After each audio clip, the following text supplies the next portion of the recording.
Anybody need to wait, or you good? Good to go? All right, good, thank you. Well, good afternoon, and thank you for being here. Before I answer the questions that you'll pose, I'd like to take a few moments to address several important incidents that have occurred in recent days, really just to kind of give everyone an update on things that have been ongoing. Many have gotten a lot of media attention, and often we're not able to be in a position to provide any level of closure, and the public then doesn't get the information that they deserve. So we want to be able to take today an opportunity to be able to do that, and as we move forward, try and focus on doing that as well.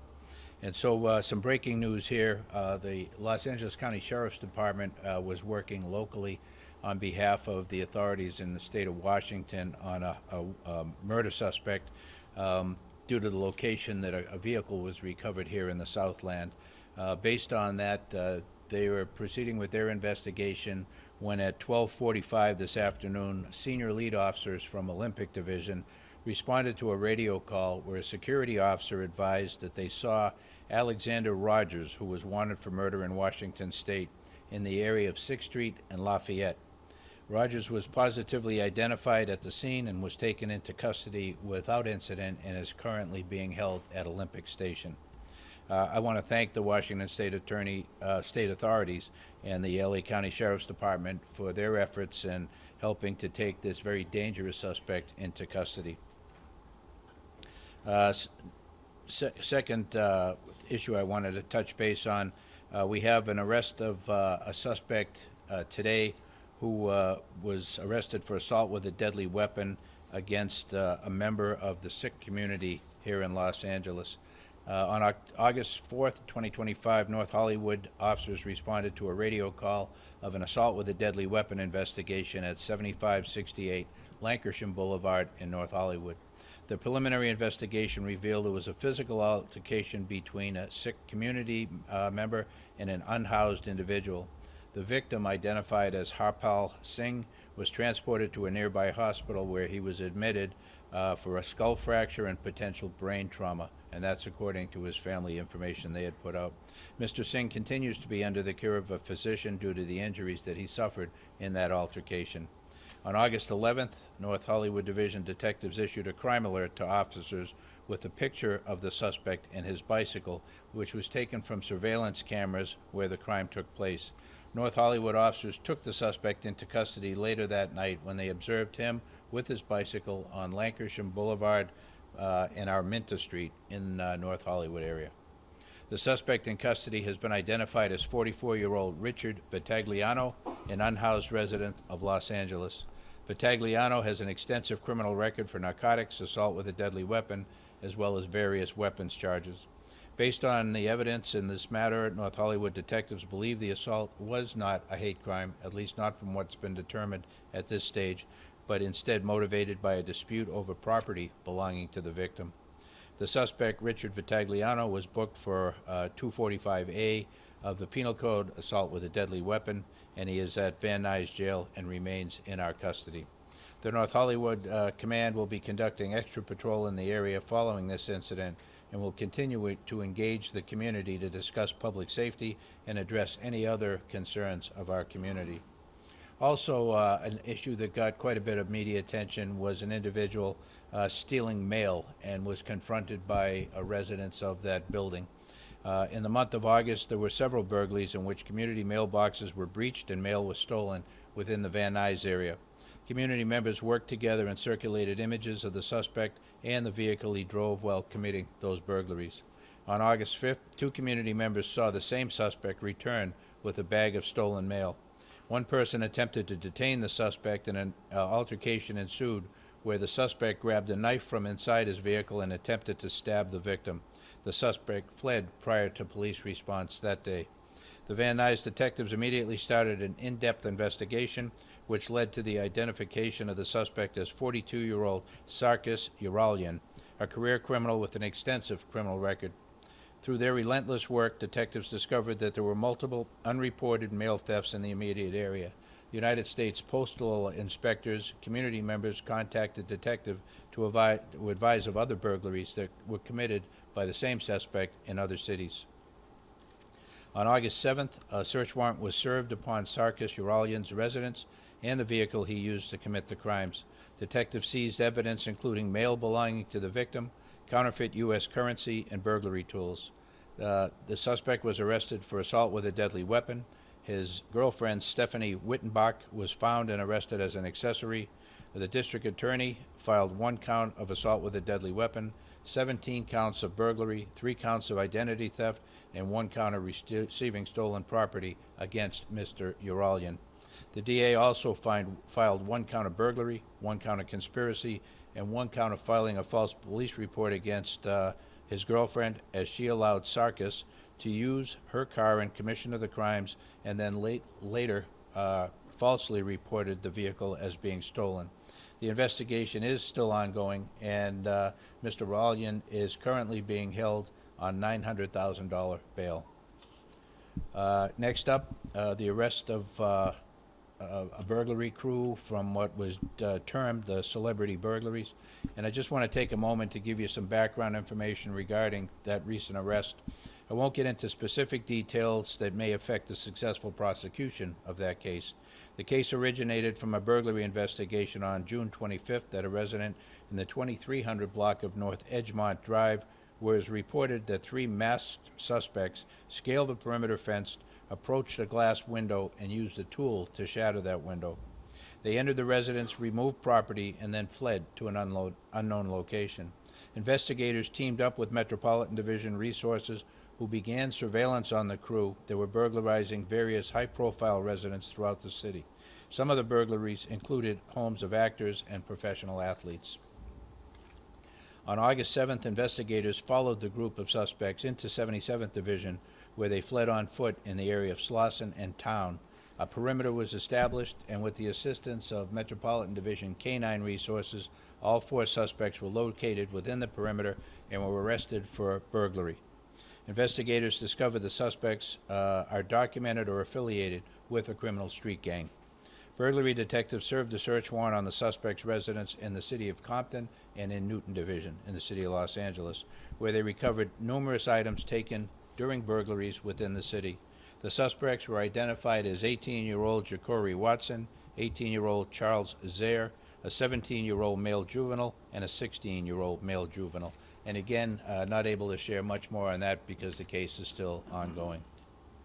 I can get into more as far as crime stats, but let me open it up in just a second here for any questions you have, and we'll take it in that direction.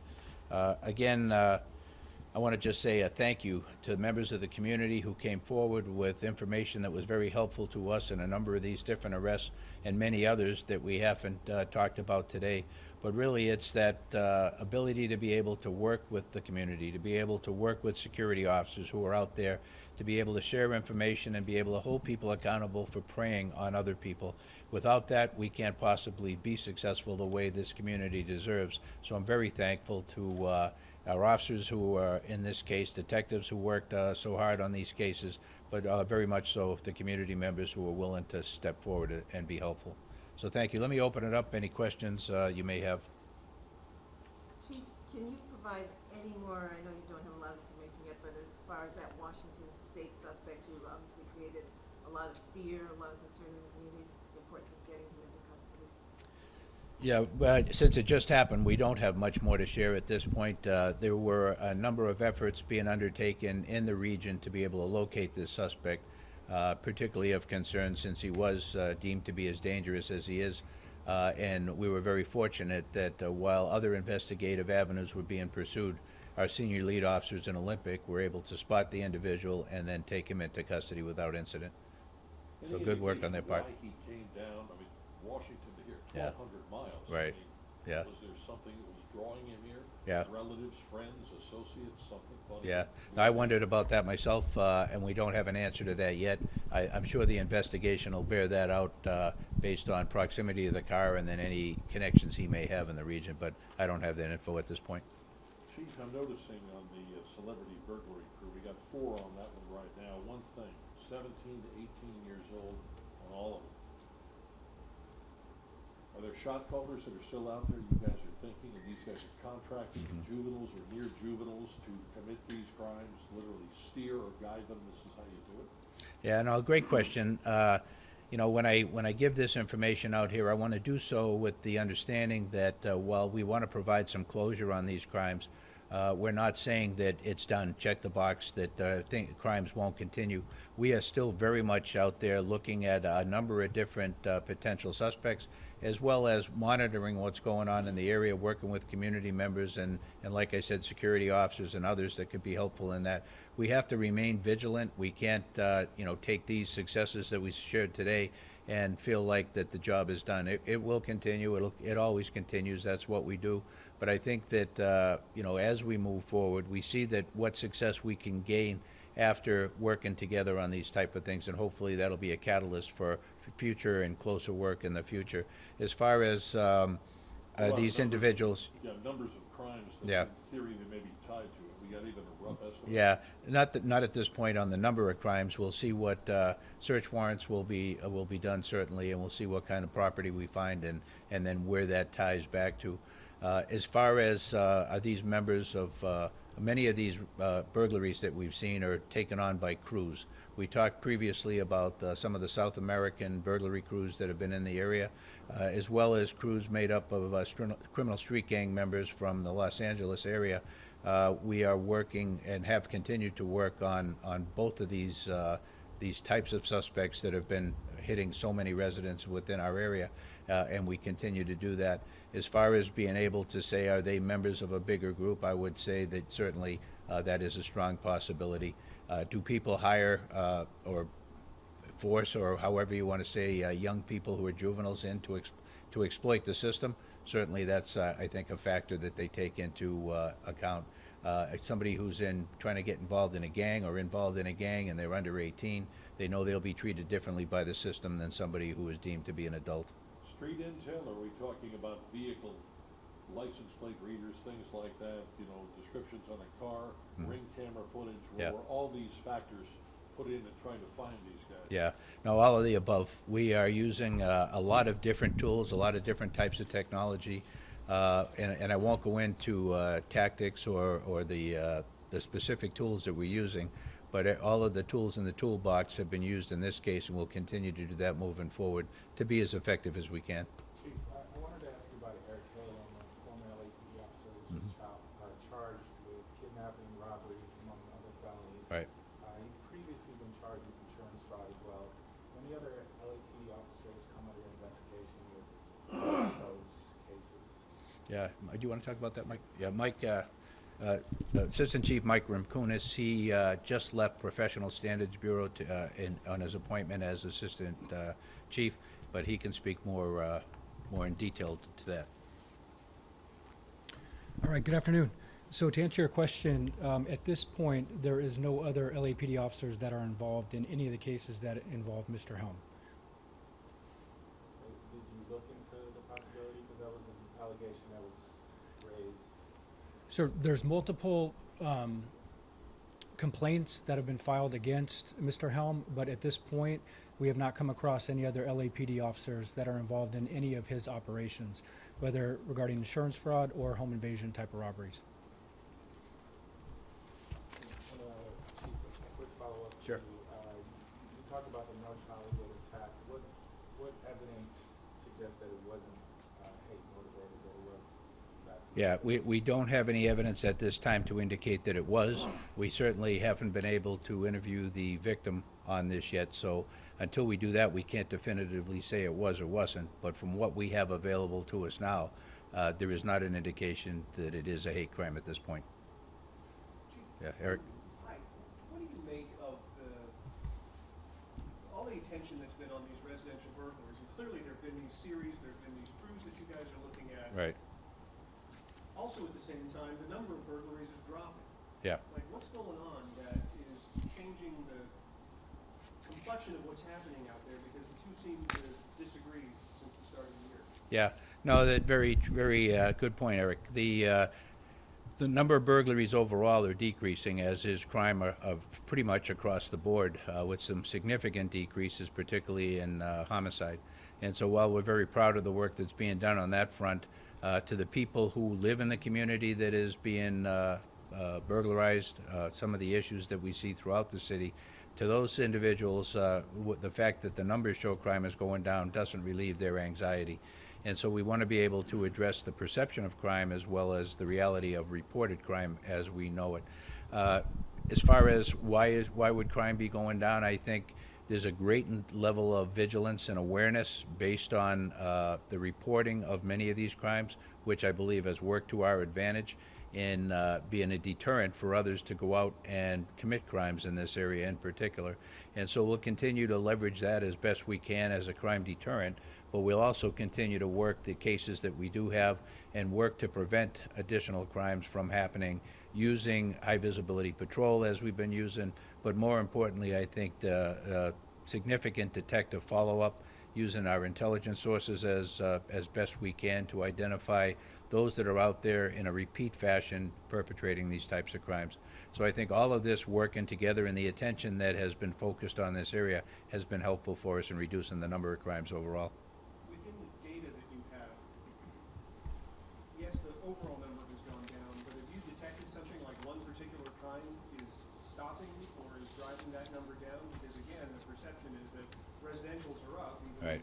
though they may or may not be. Yeah, they are not, but what we're seeing generally, and I've talked about this before, is particularly for these crews, they're using common tactics to be able to get in, and often it's pre-incident surveillance using cameras that are embedded in flower beds or in the yard across the street or in a vehicle that's parked for an extended period of time outside the house to try and be able to lock down pattern of life of the occupant so they know when they go to the gym, when they go to work, when they're going to be home and when they're not. And so certainly to people who are looking out for that, look for what doesn't look right to you, what doesn't appear to be normal in your neighborhood, in your pattern. Talk to neighbors. A good neighbor and a vigilant neighbor is probably the best security that you could possibly get. Using technology, cameras, and alarms is great.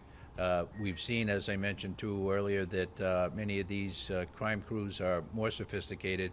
They're using jammers to jam the Wi-Fi frequency, which then shuts down potentially a wireless alarm or also wireless cameras. So you don't have much to work with.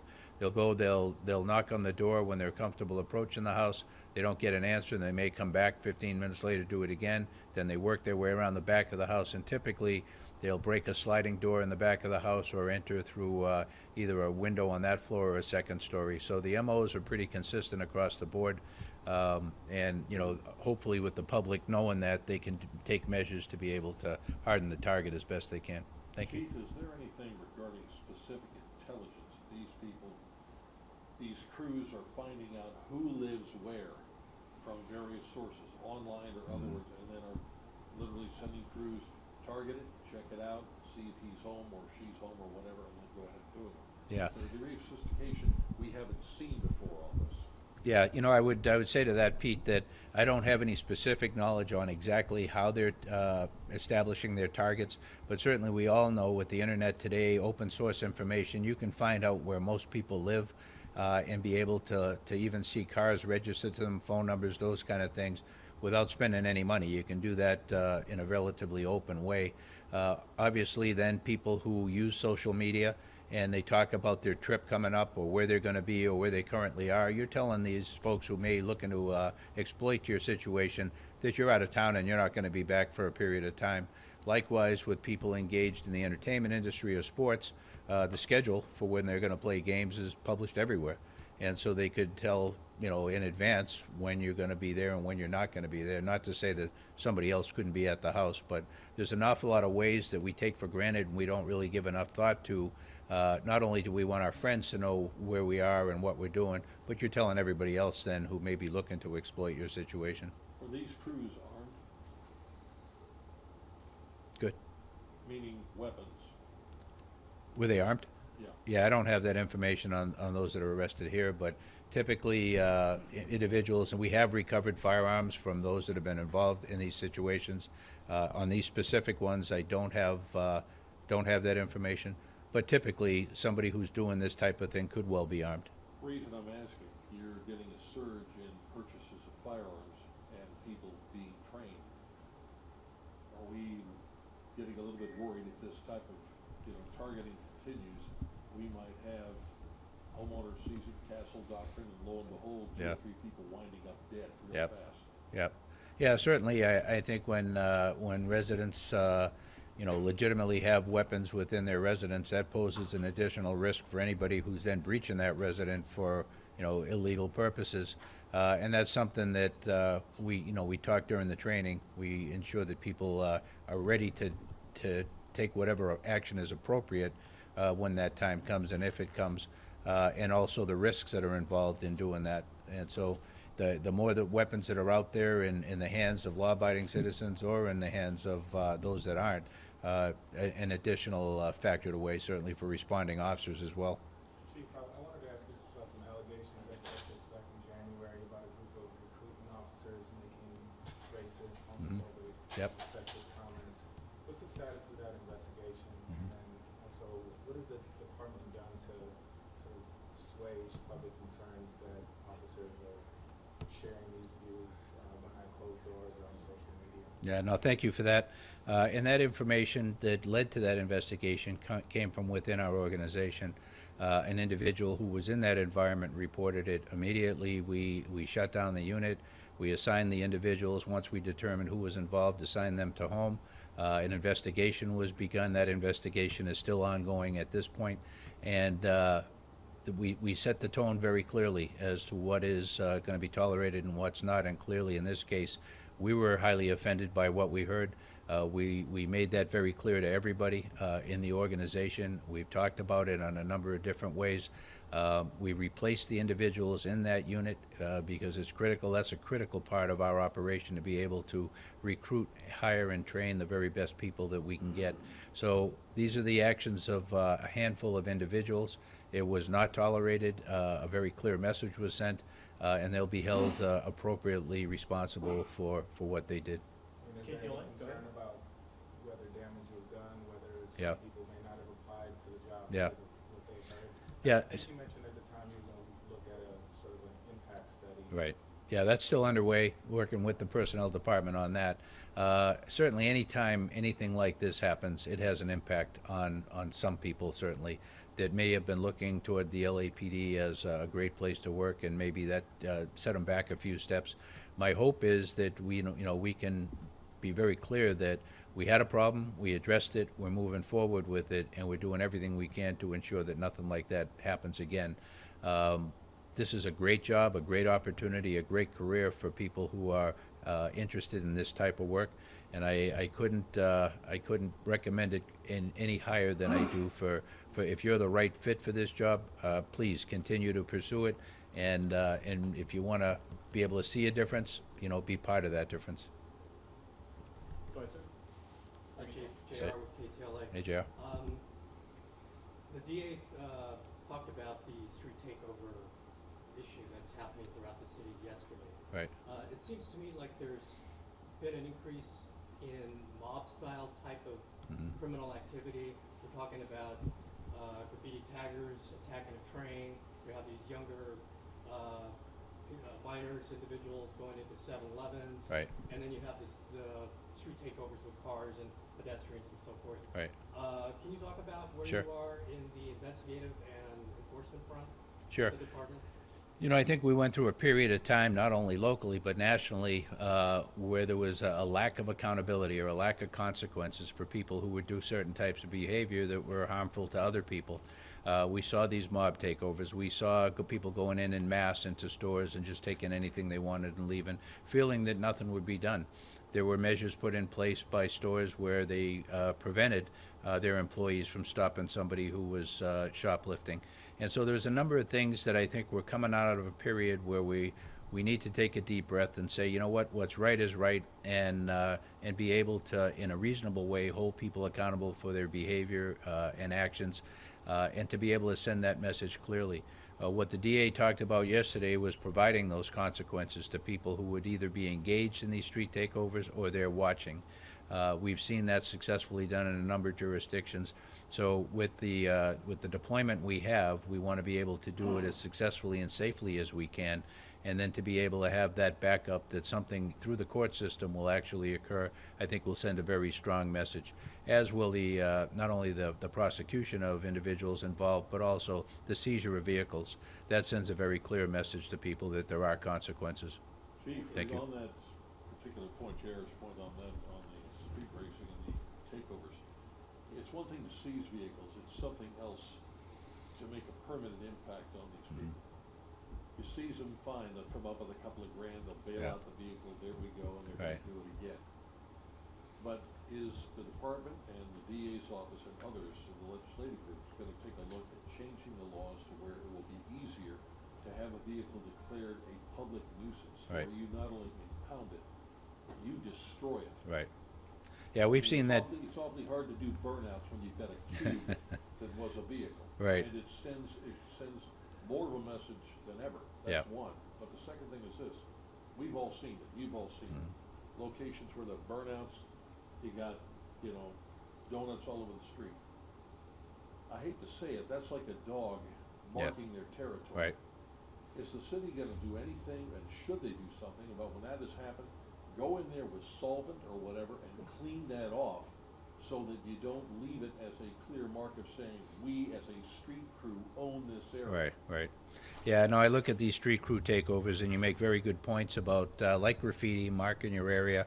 And what we see at these takeovers is often not just the illegal vehicle behavior, but also shootings. We see stabbings. We see people go into 7-Elevens or other type markets and take everything in there. So the kind of behavior that is spurred on by that activity that's unchecked is detrimental to the whole community there. So certainly we want to look at opportunities to be able to take it to the level that's appropriate, to be able to hold people accountable. And as you mentioned, the seizure of a vehicle and the destruction of a vehicle is a very clear message to people. But we have a ways to go from where we are today to be able to get to that point, but certainly something worth exploring. Thank you, Pete. Thank you, everybody. Thank you all.